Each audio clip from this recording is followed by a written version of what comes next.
আমাদের সভ্যতার, বিজ্ঞানের, রাষ্ট্র পরিচালনার কোনোই বিবাদ বিসংবাদ থাকতে পারে না।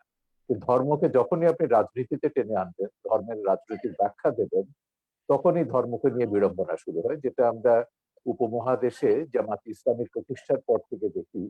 আবুল আলা মওদুদি এই যে পলিটিক্যাল ইসলাম বা রাজনৈতিক ইসলামের কনসেপ্টটা, এটা কিন্তু আদর্শগতভাবে এই উপমহাদেশে প্রচলন করেছেন জামাতের প্রতিষ্ঠাতা আবুল আলা মওদুদি। আর এটা ঠিক মওদুদির নিজস্ব মতবাদ নয়, এটা মিশরের হাসান আল বান্নার কাছ থেকে তিনি ধার করেছিলেন। একই সময়ে হাসান আল বান্না 1928 সালে মুসলিম ব্রাদারহুড বা ইখওয়ানুল মুসলিমিন প্রতিষ্ঠা করলেন মিশরে, আর মওদুদি 1941 সালে প্রতিষ্ঠা করলেন জামাত ইসলামী হিন্দ। এবং তখন তিনি রাজনৈতিক কারণে ব্রিটিশদের কাছ থেকে টাকা নিয়েছেন, ব্রিটিশদের সমর্থন করেছেন এবং স্বাধীনতা সংগ্রামের বিরোধিতা করেছেন, ব্রিটিশ বিরোধী স্বাধীনতা সংগ্রামের। এবং তার এই বক্তব্য ছিল যে মুসলমানরা যেখানে ধর্ম প্রচার করতে পারবে সেটাই তার দেশ, নিজস্ব মাতৃভূমি পিতৃভূমির কোনো কনসেপ্ট ইসলামে নেই। এবং তার তাফসিরুল কোরআনের যে তাফসির, সেটা বহু ঘন্টায় সেটা বেরিয়েছে। এবং সেইগুলো হচ্ছে আজকে যেটা হচ্ছে, এটা শুধু আজকের না, পরবর্তীকালে আমরা দেখেছি 52 সাল থেকে শুরু করে এই ৭১-এর মুক্তিযুদ্ধ পর্যন্ত ধর্মের নামে হত্যা বলুন, সন্ত্রাস বলুন, নারী নির্যাতন বা মানবতা বিরোধী যে কোনো অপরাধকে মওদুদির ইসলাম যেটা বলি, ইসলামের যে বিকৃত ব্যাখ্যা তিনি দিয়েছেন, তিনি এগুলোকে বৈধতা দিয়েছেন। ৭১-এর ৩০ লক্ষ গণহত্যাকে তিনি বলেছেন না, এরা সব হচ্ছে, যাদেরকে মারা হচ্ছে এরা সব কাফের। মুক্তিযোদ্ধাদের বলেছেন হিন্দুদের এদের, ভারতের এদের দুষ্কৃতকারী, ইসলামের দুশ্মন, পাকিস্তানের দুশ্মন, এদের হত্যা করা বৈধ। নারীদেরকে, আমাদের বাঙালি নারীদেরকে বলেছেন গনিমতের মাল, এদেরকে ভোগ করা যাবে। এইভাবে তিনি ৭১-এ গণহত্যা এবং নারী ধর্ষণকে যেভাবে বৈধতা দিয়েছেন, এবং এই কারণে বঙ্গবন্ধু ৭২-এর সংবিধানে যখন রাষ্ট্রের ৪ মূলনীতি, পাকিস্তানের মোহাম্মদ আলী জিন্নাহর সাম্প্রদায়িক দ্বিজাতি তত্ত্বকে কবর দিয়ে যখন আমাদের সংবিধানটি পাশ করলেন, সেখানে রাষ্ট্রের ৪ মূলনীতি হিসেবে ধর্মনিরপেক্ষতা ছিল, অসাম্প্রদায়িক বাঙালি জাতীয়তাবাদ ছিল, কিন্তু এটা গ্যারান্টি ক্লজ হিসেবে তিনি বাংলাদেশের ধর্মের নামে রাজনীতি নিষিদ্ধ করেছিলেন। এবং তিনি ব্যাখ্যা দিয়ে বলেছিলেন যে পাকিস্তানের ২৪ বছরের শাসন, শোষণ, পীড়ন, এগুলো সব ইসলামের দোহাই দিয়ে ধর্মের নামে এগুলো করা হয়েছে। ৭১-এ গণহত্যা, এগুলো সবই ধর্মের নামে করা হয়েছে। তিনি বলেছেন ধর্ম অত্যন্ত পবিত্র বিষয়, ধর্মের নামে বাংলাদেশে যাতে আর কোনো এই ধরনের সন্ত্রাস, হত্যা, হিংসা, বিদ্বেষ, বিভাজন এটা না থাকে, সেজন্য ধর্মকে রাজনীতি থেকে এবং রাষ্ট্র থেকে পৃথক রাখতে হবে। এটাই ছিল বঙ্গবন্ধু ধর্ম নিরপেক্ষতার বোধ। এবং কেন তিনি ধর্মের নামে রাজনীতি নিষিদ্ধ করেছেন সেটা তিনি তার সেদিনের ভাষণে, ৪ নভেম্বর ১৯৭২ সালে ভাষণে সেটা তিনি পরিষ্কার করেছিলেন সংবিধানটি গ্রহণ করবার সময়।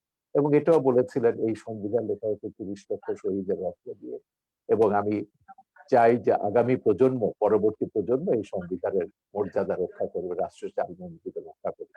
কিন্তু দুর্ভাগ্যের বিষয় হলো যে বঙ্গবন্ধুকে নৃশংসভাবে হত্যা করা হলো ৭৫-এ। কেন হত্যা করা? কারণ বঙ্গবন্ধুকে হত্যা না করলে ওই যে পাকিস্তানের সাম্প্রদায়িক মৌলবাদী রাজনীতি, তাকে বাংলাদেশে ফিরিয়ে আনা যেত না। বঙ্গবন্ধুকে হত্যা না করলে তিনি যুদ্ধাপরাধীদের বিচার শুরু করেছিলেন, সেটা বন্ধ করা যেত না। বঙ্গবন্ধুকে হত্যা না করলে ৭১-এর পরাজয়ের প্রতিশোধ নেওয়া যেত না। সেই ৭১-এর পরাজিত শক্তি, সাম্প্রদায়িক মৌলবাদী অপশক্তি বঙ্গবন্ধুকে হত্যার জন্য দায়ী। এবং তারপরে আমরা দেখলাম সংবিধান থেকে মুক্তিযুদ্ধের ইতিহাস, চেতনা, অসাম্প্রদায়িক মূল্যবোধগুলো সব মুছে ফেলা হলো। এটা তথাকথিত ইসলামীকরণ বা পাকিস্তানিকরণ করা হলো আমাদের সমাজ এবং রাজনীতির। ৭৫-এর পর থেকে এই ধারাটি চলছে, এবং আমাদের ইতিহাসের সবচেয়ে বড় দুর্ভাগ্য যে বেশিরভাগ সময় এই দেশটা শাসন করেছে পাকিস্তানপন্থী স্বাধীনতা বিরোধী মৌলবাদী সাম্প্রদায়িক অপশক্তি, প্রত্যক্ষ বা পরোক্ষভাবে। এবং সেই সময় আমরা দেখেছি আমাদের মুক্তিযুদ্ধের চেতনাকে নয়, ইতিহাস মুছে ফেলার চেষ্টা রয়েছে। জাতির জনকের অবমাননা তো বাদ দিন, মুক্তিযোদ্ধাদেরকে মুক্তিযোদ্ধা পরিচয় দিতে তারা লজ্জা পেত। রাজাকার আলবদররা সেখানে মন্ত্রী হচ্ছে, ৩০ লক্ষ শহীদের রক্তে ভেজা পতাকা তাদের গাড়িতে করে তারা দিয়ে ঘুরে বেরিয়েছে, এমন একটা অবস্থা তো ছিল। তো সেইখানে আমি মনে করি আমাদের যে আন্দোলনটা, শহীদ জননী জাহানারা ইমামের আন্দোলন নেতৃত্বে যে আন্দোলনটা আমরা শুরু করেছিলাম, একটা তো ছিল যুদ্ধাপরাধীদের বিচার, মূল দাবিটা ছিল বঙ্গবন্ধুর সংবিধানকে, মুক্তিযুদ্ধের চেতনার, অসাম্প্রদায়িক কল্যাণ রাষ্ট্র গঠনের যে দিক নির্দেশনা, সেই সংবিধানকে ফিরিয়ে আনা এবং সেইভাবে আমাদের রাষ্ট্র পরিচালনা করা। সমাজ এবং রাষ্ট্রের সবকিছু, শিক্ষানীতি, সংস্কৃতি নীতি, নারী নীতি, পররাষ্ট্র নীতি, রাষ্ট্রের সমস্ত নীতি এগুলো পরিচালিত হবে সেই মুক্তিযুদ্ধের চেতনার আলোকে, যে নির্দেশনা বঙ্গবন্ধু সংবিধানে দিয়েছেন। কিন্তু দুর্ভাগ্যের বিষয়, সেখানে আমরা এখনো পৌঁছতে পারিনি। এখনো ধর্মের নামে রাজনীতি চলছে, এবং এখনো সেই জামাত ইসলামী, সেই ওহাবি সালাফিরা তাদের যে প্রতিহিংসার রাজনীতি বলুন, কিংবা তথাকথিত জিহাদের রাজনীতি, উন্মাদনার রাজনীতি, হিংসার রাজনীতি, এটা তো করেই যাচ্ছে। বিচ্ছিন্ন কোনো ঘটনা এটা না। শাহরিয়ার বাংলাদেশে কবির, আপনি আমাদের বর্তমান যে চলমান আলেম সমাজের যে দৃষ্টিভঙ্গি, সেটাকে আপনি কিভাবে বিচার করছেন? এক কথা যদি বলেন তাহলে এরপরে আমি যাচ্ছি। আমি আমি এদেরকে মোটেই আলেম সমাজ বলবো না। এরা হচ্ছে ইসলামের নামে তারা রাজনীতি করছে। এরাই হচ্ছে সেই ৭১-এর ঘাতক দালা যুদ্ধাপরাধীদের রাজনৈতিক, আদর্শিক এবং সামরিক উত্তরসূরি। সেই রাজনীতিটা এখন করছে, বাংলাদেশকে মোল্লা ওমরের আফগানিস্তান বানাতে চাইছে। এর সঙ্গে এখানে আব্বাসী সাহেব আছেন, তিনি বলবেন, কারণ তিনি তো তার পিতা অত্যন্ত শ্রদ্ধেয় একজন, সেই হিসেবে পীর হিসেবে আমরা তাকে সম্মান করি। আমাদের দেশে সুফিরা ইসলাম প্রচার করেছেন, পীররা এখানে আব্বাসী সাহেবের জোনপুরের হুজুরের মতন এরাও ইসলাম প্রচার করেছেন। এরা শান্তির ইসলাম প্রচার করেছেন, এরা কখনো ইসলামকে রাজনীতির সঙ্গে যুক্ত করেনি। আমি হযরত জালালউদ্দিন রুমির উপর ২টো ডকুমেন্টারি ছবি বানিয়েছি, যে জালালউদ্দিন রুমির মুরিদ হচ্ছেন আমাদের হযরত শাহজালাল। তো এরা তো ইসলাম সারা পৃথিবীতে, এই ওহাবিরা ইসলাম প্রচার করে, বরং ওহাবিরা কি করেছে, ইসলামকে একটা সন্ত্রাসের ধর্ম হিসেবে পশ্চিমে চিত্রিত করেছে। ইসলাম ব্যাশিং যেটা আছে পশ্চিমে আপনারা দেখছেন, এটা তো জন্য দায়ী হচ্ছে ওহাবি সালাফি, এরা এই মৌদুদিবাদী বাংলাদেশে তারা। সুতরাং এরা যেটা করছে, এটার সঙ্গে ইসলামের ধর্মের লেশমাত্র সম্পর্ক নেই। এটা হচ্ছে শেখ হাসিনা সরকারকে ক্ষমতা থেকে উচ্ছেদ করে এখানে মোল্লা ওমরের আফগানিস্তান বা জিয়াউল হকের পাকিস্তান বানাতে হবে।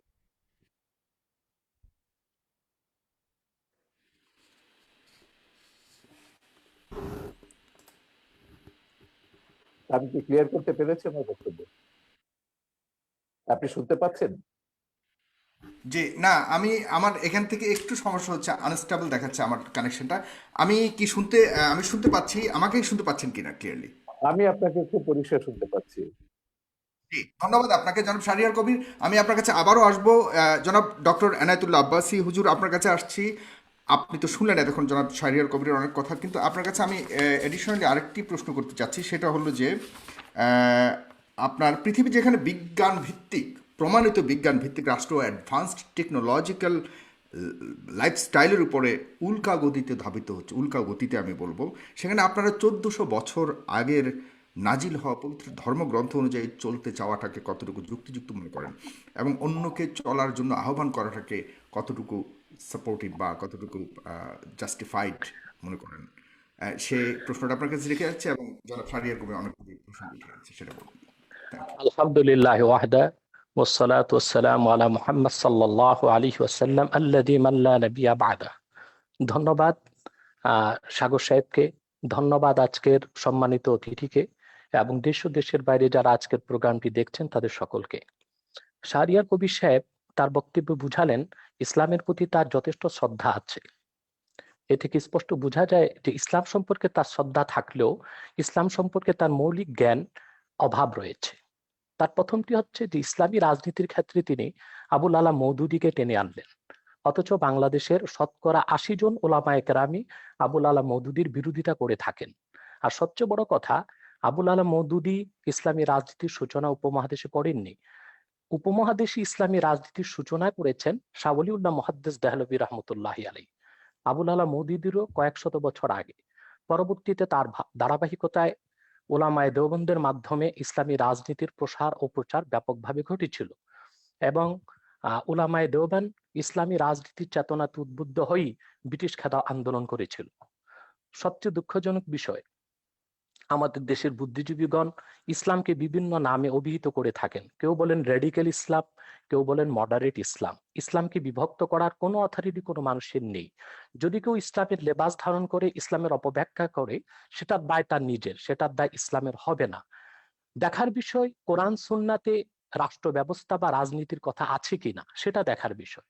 তারপর আমরা দেখবো সেটার কে অপব্যাখ্যা করছে, কে সঠিক ব্যাখ্যা করছে। আল্লাহর হাবিব মোহাম্মদ সাল্লাল্লাহু আলাইহি ওয়াসাল্লাম ১৫০০ বছর আগে আল্লাহর পক্ষ থেকে আমাদেরকে যে দিন ইসলাম দিয়েছেন, সেটা নিছক প্রথা সর্বস্ব কোনো ধর্ম নয়, সেটা পূর্ণাঙ্গ জীবন বিধান।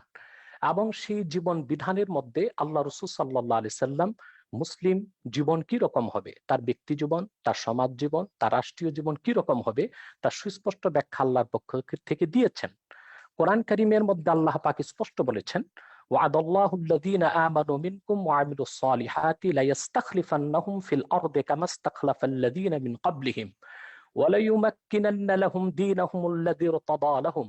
সুস্পষ্টভাবে আয়াতে সকল মুফাসসির একমত, আল্লাহ পাক মুসলিম স্টেটে খেলাফত প্রতিষ্ঠার কথা বলেছেন। যারা ইমানদার, ন্যাক আমল করবে, আল্লাহ পাক তাদের সাথে ওয়াদাবদ্ধ, তারা যদি ইমানের উপর অটল অবিচল থাকে, ন্যাক আমল করে, আল্লাহ পাক তাদেরকে খেলাফতের দায়িত্ব দিবেন।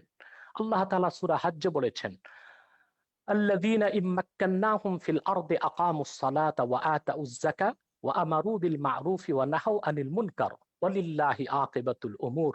যদি আমি মুহাম্মদ সাল্লাল্লাহু আলাইহি সাল্লামের ইমানদার উম্মতকে রাষ্ট্র ক্ষমতা দান করি, তারা রাষ্ট্রীয়ভাবে তারা নামাজ কায়েম করবে, যাকাত আদায় করবে, সৎ কাজে আদেশ করবে, অসৎ কাজে বাধা দিবে। এটা সুস্পষ্টভাবে ইসলামী রাষ্ট্র ব্যবস্থা ও রাজনীতির কথাই বলা হয়েছে কোরআন কারীমে।